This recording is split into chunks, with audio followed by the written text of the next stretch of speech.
13 साल की उम्र में वॉरेन बफेट ने अपने दोस्त से कह दिया था कि अगर मैं 30 साल की उम्र तक मिलियनर नहीं बना तो मैं ओहामा की सबसे ऊंची बिल्डिंग से कूद जाऊंगा। बाकी तो आपको पता है कि फिर क्या हुआ। तो एक आम से बच्चे ने इतना सब कुछ कैसे हासिल किया? इसका जवाब है इन्वेस्टमेंट से। अब आप कहोगे कि आपको इन्वेस्टमेंट तो नहीं आता, लेकिन ऐसा नहीं है। हम सब अपनी डेली लाइफ में कुछ ना कुछ इन्वेस्ट करते हैं। एक माँ अपनी फैमिली में टाइम इन्वेस्ट करती है, जिसका रिटर्न उसे एक हैप्पी फैमिली के तौर पर मिलता है। एक एम्प्लॉय अपनी जॉब में अपना टाइम इन्वेस्ट करता है, जिसका रिटर्न उसे सैलरी के तौर पर मिलता है।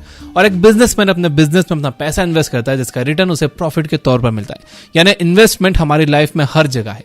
बस इन्हीं डेली लाइफ इन्वेस्टमेंट के प्रिंसिपल्स को समझकर वॉरेन बफेट के मेंटर बेंजामिन ग्राहम ने यह बुक द इंटेलिजेंट इन्वेस्टर लिखी थी। 1949 में लिखी गई इस बुक के प्रिंसिपल्स आज भी उतने ही रिलेवेंट हैं, इसलिए इसे इन्वेस्टमेंट की दुनिया की बाइबल कहते हैं। वॉरेन बफेट ने खुद इस बुक को रिकमेंड करते हुए यह कहा है कि यह इन्वेस्टमेंट पर लिखी गई आज तक की सबसे अच्छी किताब है। तो आइए जानते हैं इस बुक में है क्या।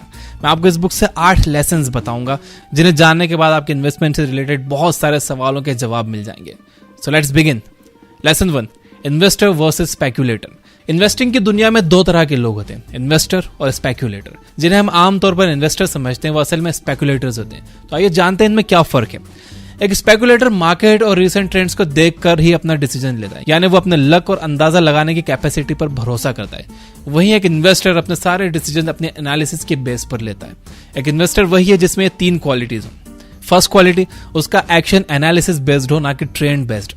एनालिसिस करते समय ये याद रखना बहुत जरूरी है कि हमें मार्केट नहीं बल्कि जिस कंपनी में इन्वेस्ट करने जा रहे हैं उसकी एनालिसिस करनी है, क्योंकि मार्केट को प्रिडिक्ट करना लगभग इम्पॉसिबल है, लेकिन कंपनी की परफॉर्मेंस प्रिडिक्ट की जा सकती है। सेकंड क्वालिटी है जो अपने प्रिंसिपल अमाउंट की सेफ्टी को इंश्योर कर ले।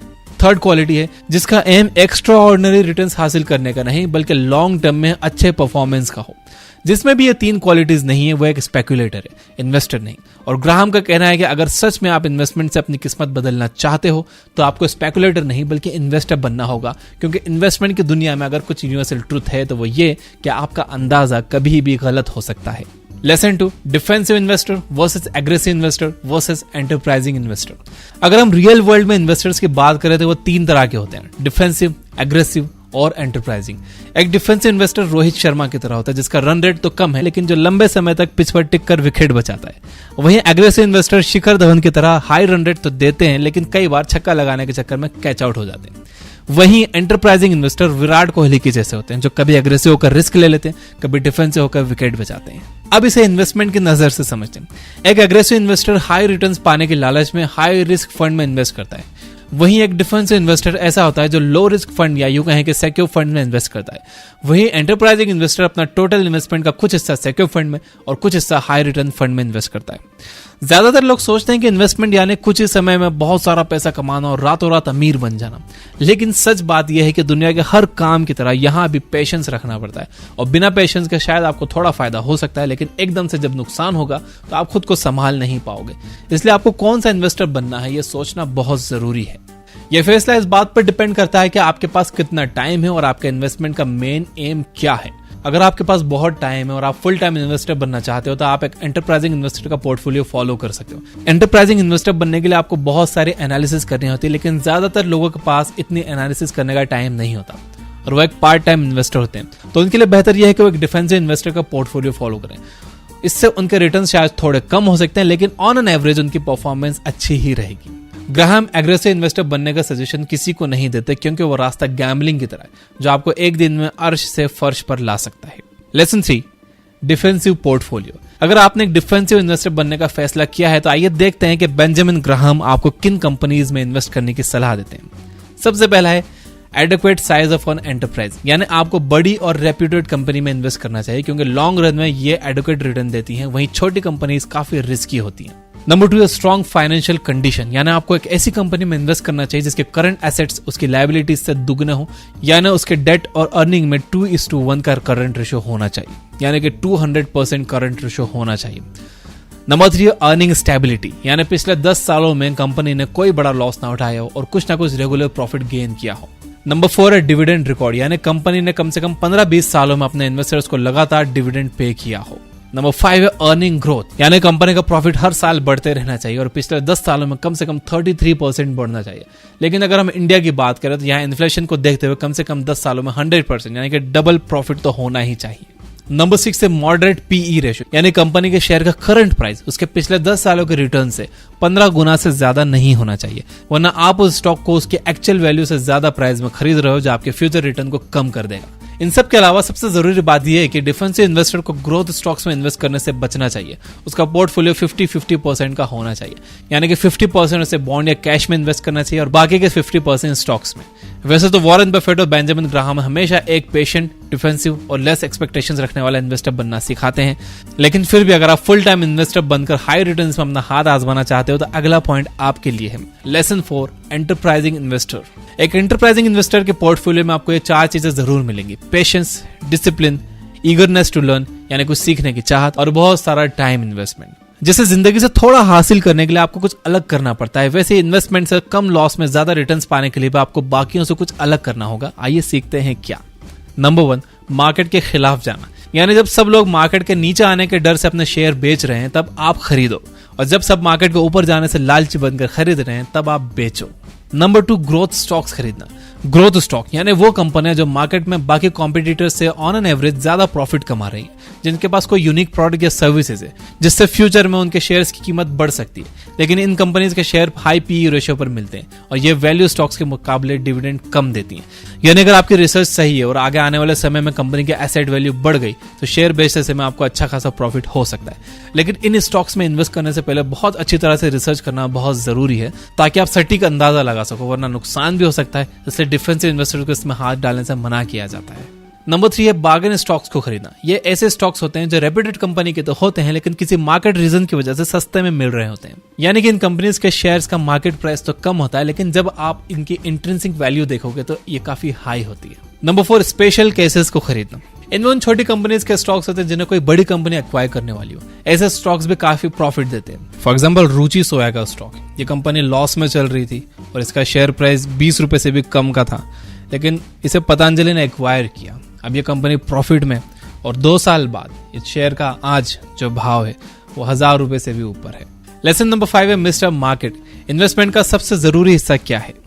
मार्केट। लेकिन इसी मार्केट के उतार चढ़ाव के डर के कारण से ज्यादातर लोग अपना पैसा इसमें डालने से डरते हैं। इस कॉम्प्लेक्स से मार्केट को ग्राहम ने अपनी किताब में एक सिंपल सा मूडी मिस्टर मार्केट का नाम दिया है ताकि हमारे लिए इसके फ्लक्चुएशन को समझना आसान हो जाए। तो मिस्टर मार्केट का मूड रोज सुबह बदलता है। जब इसका मूड अच्छा होता है तो वो शेयर के प्राइस को उसकी एक्चुअल वैल्यू से काफी ज्यादा कोट करता है, यानी कि वो 100 रुपए के शेयर को 1000 रुपए में देने को तैयार हो जाता है। वहीं जब उसका मूड खराब होता है तो वो 100 रुपए के शेयर को 10 रुपए में देने के लिए भी तैयार हो जाता है। तो अगर आप एक समझदार आदमी हो तो आप क्या करोगे? सिंपल है, जब उसका मूड ठीक हो तो आप अपने 100 रुपए के शेयर को 1000 रुपए में बेचो, जब उसका मूड खराब हो तो उसके 100 रुपए के शेयर को आप 10 रुपए में खरीदो। पर ज्यादातर लोग इसका उल्टा करते हैं। जिस दिन मार्केट का मूड अच्छा होता है तो वो ज्यादा प्राइस कोट करता है और लोग अंदाजा लगाने लगते हैं कि कल इसका मूड शायद और ज्यादा अच्छा होगा, कल ये 1000 के शेयर 5000 के हो जाएंगे, इसलिए आज वो 1000 के उन शेयर को खरीद लेते हैं।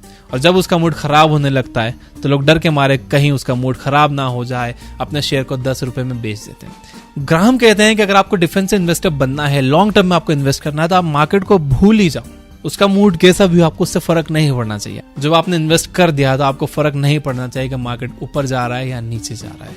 बट अव्वल आखिर जब आप इन्वेस्टमेंट करोगे तो आपको मार्केट के रेट से ही करने हैं, तो हमेशा ये कोशिश करिए कि जब मार्केट डाउन हो तभी आप खरीदो।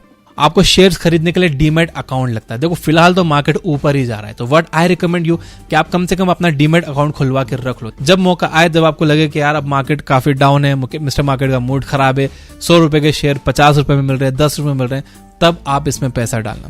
तो डीमैट अकाउंट कम से कम अपना खुलवा के रख लो। आप अब स्टॉक्स पर 99 रुपए देकर एक डीमैट अकाउंट खुलवा सकते हो। अगर आप आज ये अकाउंट खुलवा रहे हो तो अब स्टॉक्स आपको फ्री डिजिटल गोल्ड भी देता है। डिस्क्रिप्शन में मैंने लिंक दे दिया है। तो इन्वेस्टर अगर आपको बनना है तो आप कम से कम रेडी रहो, अपनी तैयारी करके रखो। डीमैट अकाउंट खुलवाने में आपका कुछ नहीं जा रहा है, तो आप अपना अकाउंट कम से कम रेडी करके रखो, ताकि जब अपॉर्चुनिटी आए तो आपको अफसोस ना हो कि यार मेरा तो डीमैट अकाउंट ही नहीं है। सो get your demat account open. Lesson number 6 है मार्जिन ऑफ सेफ्टी। अगर आपको मार्केट से 100 रुपए का सामान लाना होगा तो क्या आप घर से 100 रुपए लेकर ही निकलोगे? वैसे तो बहुत सारे लोग हैं जो 100 रुपए लेकर ही निकलेंगे। या एक इंजीनियर को 20,000 किलो की कैपेसिटी का पुल बनाना हो तो क्या वो बस 20,000 किलो का ही बनाएगा? नहीं ना। अब जो लोग समझदार होंगे वो कम से कम 150-200 रुपए लेकर निकलेंगे, और इंजीनियर भी पुल कम से कम 30,000 से 40,000 किलो की कैपेसिटी का बनाएगा ताकि किसी अनवांटेड सिचुएशन में कोई प्रॉब्लम ना हो जाए। बस इसी लॉस को मिनिमाइज करने के तरीकों को मार्जिन ऑफ सेफ्टी कहते हैं। ग्राहम का कहना है कि इन्वेस्टमेंट में क्या करना है से ज्यादा जरूरी होता है कि हम ये याद रखें कि क्या नहीं करना है। इसलिए हमें कभी भी मार्जिन ऑफ सेफ्टी को इग्नोर नहीं करना चाहिए, नहीं तो हमारा प्रिंसिपल अमाउंट रिस्क पर चला जाएगा जो हम कभी नहीं चाहते। अब इन्वेस्टमेंट में आपको मार्जिन ऑफ सेफ्टी कैसे तय करनी है? एक बात का ध्यान रखना बहुत जरूरी है कि स्टॉक का प्राइस और उसकी रियल वैल्यू कभी भी एक नहीं होती। प्राइस वो होता है जो हम उस टाइम उस स्टॉक को खरीदने के लिए पे करते हैं, और वैल्यू वो जो उस कंपनी के प्रॉफिट, डिविडेंड और एसेट्स को ध्यान में रखकर तय की जाती है। तो अगर किसी शेयर की वैल्यू 50 रुपए, तो आमतौर पर लोग उसे 50 में खरीदकर उसकी प्राइस बढ़ने का इंतजार करते हैं। लेकिन यहाँ वॉरेन बफेट होते तो क्या करते हैं, वो उस स्टॉक को तब तक नहीं लेते जब तक उसकी प्राइस उसकी रियल वैल्यू से 2/3 नहीं हो जाती। यानी जब तक उन्हें 50 रुपए की वैल्यू का स्टॉक 30 से 35 रुपए की प्राइस में नहीं मिलता, वो नहीं लेते। तो मार्जिन ऑफ सेफ्टी आपको इंस्टेंट फायदा देती है और प्रिंसिपल की सेफ्टी की भी गारंटी देती है। Lesson number 7, IPO investment. IPO यानी इनिशियल पब्लिक ऑफरिंग, जहां कंपनीज खुद अपने शेयर्स को मर्चेंट बैंकर्स के साथ मिलकर बेचती है। नॉर्मली हम जो शेयर स्टॉक मार्केट से खरीदते हैं उसे हमारे जैसी कॉमन लोग बेचते हैं, इसलिए इसके बहुत ज्यादा चांसेस हैं कि हमें स्टॉक उसकी एक्चुअल वैल्यू से सस्ते में मिल जाए। वहीं जब कंपनी खुद अपने शेयर बेचेगी तो वो उसे एक्चुअल वैल्यू से कभी भी कम में नहीं बेचेगी, यानी आप मार्जिन ऑफ सेफ्टी का कॉन्सेप्ट अप्लाई नहीं कर पाओगे। लेकिन फिर भी लोग आईपीओ लेने के लिए काफी एक्साइटेड रहते हैं, लेकिन ग्राहम कहते हैं कि इससे बचना चाहिए। वैसे भी जब हमारे शेयर मार्केट में 4000 से ज्यादा कंपनीज ऑलरेडी हैं, तो इन्वेस्टमेंट के लिए आईपीओ के पीछे क्यों भागना। लेसन नंबर 8 है मार्केट और इन्फ्लेशन। अब हमने इतना सब कुछ सीख लिया, तो जाते जाते जान लेते हैं कि क्यों हमें अपनी मेहनत से कमाया पैसा स्टॉक मार्केट या म्यूचुअल फंड में इन्वेस्ट करना चाहिए, जहां प्रिंसिपल की गारंटी भी नहीं होती और इतना सब कुछ सीखना भी पड़ता है। क्यों ना हम सिंपल सी 10 साल की एफडी करें और खुश रहें। तो इसका जवाब छुपा है इन्फ्लेशन यानी महंगाई दर में। जो दाल 10 साल पहले 50 रुपए किलो थी, वो आज 120 से 130 रुपए किलो है। पेट्रोल के रेट्स तो आप जानते ही हो, वो बताने की जरूरत नहीं है।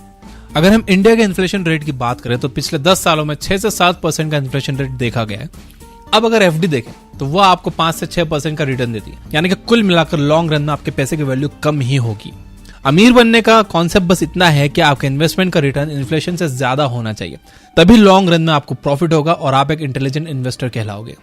तो दोस्तों, ये थे इन्वेस्टिंग की सबसे बेहतरीन किताब द इंटेलिजेंट इन्वेस्टर, तो कुछ जरूरी सबक जिन्हें याद रखकर आप भी एक इंटेलिजेंट इन्वेस्टर बन सकते हो। तो वीडियो पसंद आया हो तो इसे लाइक जरूर करना। इन्वेस्टमेंट से रिलेटेड बुक समरी सुनने के लिए डाउनलोड करिए ये बुक ऐप, और अपना डीमैट अकाउंट जरूर खुलवा के रख लेना ताकि इन्वेस्टमेंट का मौका आपके हाथ से ना निकले। Finally, you guys are amazing, keep reading, keep learning, keep growing. Thank you for watching.